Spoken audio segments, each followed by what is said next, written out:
private dinner party. I think they're all leaving after this, so. Do you think should I have like a fork poised so that it looks like this is real food? When you guys think about the campaign or politics, what are things that you'd like people to be talking about that you don't hear? Oh, for me personally, Veterans Administration is a big issue. I mean, my dad's a disabled veteran. Oh, yes. He was telling me that it's like discretionary spending for the VA. Well, each year Congress has to reappropriate the money, Right. and every single year the VA comes in and asks for less money than they need. Yeah.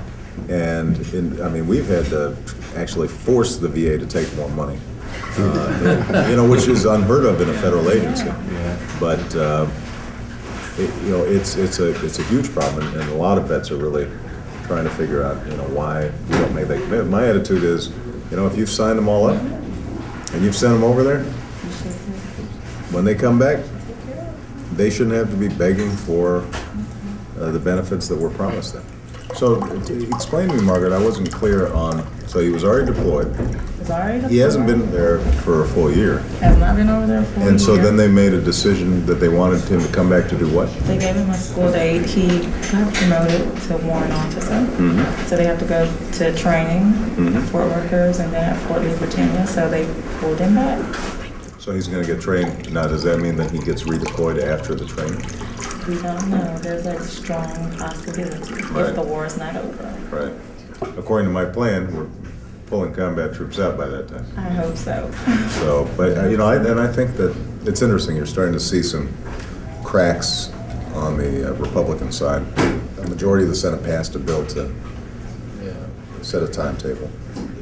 We just need them to start recognizing that this is not working, and they're starting to do it. Because what is true is that even if we wanted to pull out all the troops right now, to do it safely, you've got to, it takes, it's not going to be simple, it'll be messy, but I think it's the best of a bad situation in terms of what so you said it's the bad, it's worse.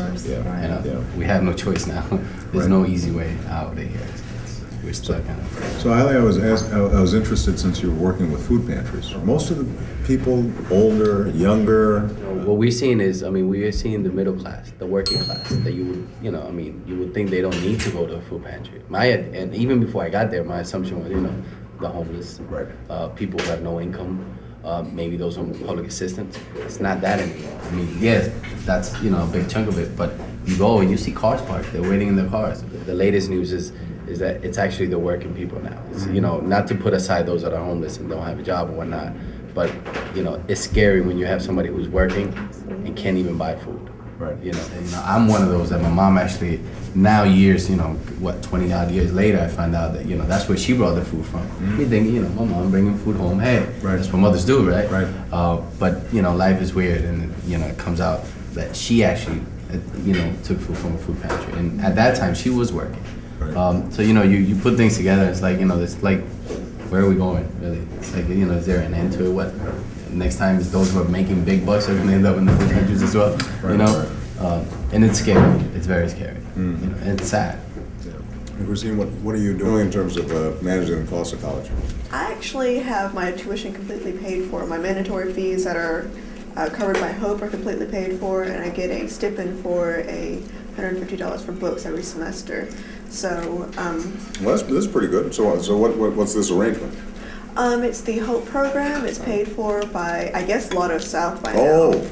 So, but basically, if you have a B average in college. Right. Georgia set this up when they instituted the lottery. So it's working for you. That's good to Pretty know. much so, and it pays for pre-K programs. So Right. it's been all around a really nice program. Well, you know what they did that was really smart in Georgia was when they passed the lottery, they dedicated the money up front. And they basically set up sort of a fund that couldn't be used for anything else except these two things. Right. What they did in Illinois was they sold the lottery as, this is going to pay for education. Everybody got all into it. And so they passed the lottery, and the money does go into education, but what they did was they replaced all the money that had been going into education They just took that out and put the lottery money in there.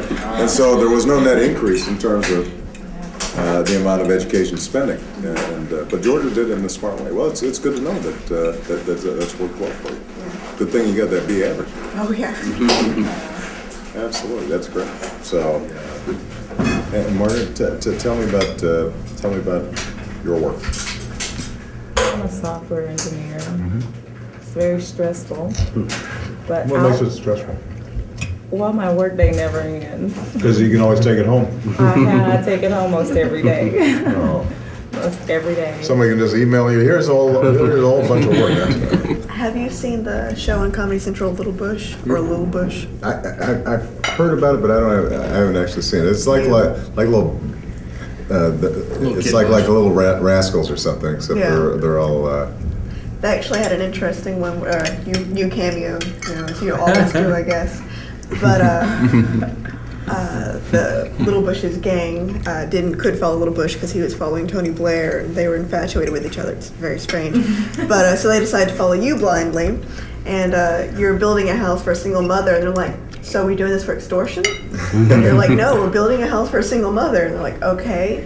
Are we gonna put a hit out on somebody? They're trying to figure out what the scam was, and you leave for a few minutes, you come back, the building's in flames, and they're like, "We figured it out. You're doing it for the insurance." Little Bush. That's funny. Some of these, I went on YouTube once. I don't go off on real often, but I went on YouTube once just to see what was being sort of generated on YouTube under my name. And there were actually some really clever sort of Interesting some things. political ads. I mean, some of them were negative, You definitely don't take that kind of stuff too seriously. Because it's interesting being in the public eye like that, and suddenly, Jay Leto's making a joke about you. There's some cartoon, and your ears are all huge. And after a while, you feel sort of like that's just somebody else. It's not. Michelle always jokes about this. She says, "Yeah, I see this guy on TV, Barack Obama. He seems like a really interesting guy, but he doesn't always match up with the guy who's sitting next to me on the couch, or snoring in bed, or she has a whole different perspective." So, and Eiley, are you married? Not yet. My girlfriend's waiting for me to propose. Well, what's the holdup? I'm waiting for her to He's propose. waiting. I don't know if you're clear about that, but you are the one who's going to have to buy the ring. I was just telling him. I'm just waiting for that moment. I'm just waiting for that moment. There's not going to be much dispute about that. No. Family is wonderful. It is wonderful. It's the hardest thing about this campaign. Because this weekend I had off, which is I hadn't had 2 days in a row off in a really long time, and we went out bike riding, and we had bought new bikes, and my 9-year-old was on a real adult bike for the first time. Not like one of the small ones with tassels, but this was like the real girl, serious girl bike, and then we got this sort of like a trailer bike, on the back for my 6-year-old. So although she didn't pedal much, She was out there. yeah, exactly. But and we went along the Chicago lakefront, and it was just beautiful. It was just perfect, and